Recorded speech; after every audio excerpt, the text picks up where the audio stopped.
उत्तर भारत में सुहागन महिलाएं अपने पति की सेहत और लंबी उम्र की कामना से करवा चौथ का निर्जला व्रत रखती हैं। रात में चांद देखने के बाद वह अपने व्रत को खोलती हैं। व्रत की पूजा के दौरान महिलाएं करवा चौथ माता की पौराणिक कथा सुनती हैं। पौराणिक कथाओं में एक ओर जहां माता पार्वती अपने पति शिवजी को पाने के लिए तप और व्रत करती हैं और उसमें सफल हो जाती हैं, तो दूसरी ओर सावित्री अपने मृत पति को अपने तप के बल पर यमराज से भी छुड़ा कर ले आती है।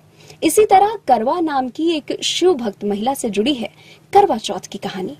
कहते हैं कि करवा नाम की एक शिव और पार्वती भक्त पतिव्रता स्त्री थी, जिसके नाम पर ही करवा चौथ का व्रत का नाम करवा चौथ पड़ा है। करवा नाम की पतिव्रता स्त्री अपने पति के साथ नदी के किनारे गांव में रहती थी। एक दिन उसका पति नदी में स्नान कर रहा था, तभी एक मगरमच्छ ने उसका पैर पकड़ लिया। वह मनुष्य करवा करवा कह अपनी पत्नी को पुकारने लगा। उसकी आवाज सुनकर उसकी पत्नी करवा भागती हुई आई और आकर उसने अपनी भक्ति के बल पर मगरमच्छ को कच्चे धागे से बांध दिया। मगरमच्छ को बांधकर वह अपनी भक्ति के बल पर ही यमराज के यहाँ पहुंच गई और यमराज से कहने लगी, हे भगवान, मगरमच्छ ने मेरे पति का पैर पकड़ लिया है। उस मगरमच्छ को पैर पकड़ने के अपराध में आप नरक में ले जाओ। यमराज बोले, लेकिन अभी मगरमच्छ की आयु शेष है, अतः मैं उसे नहीं मार सकता।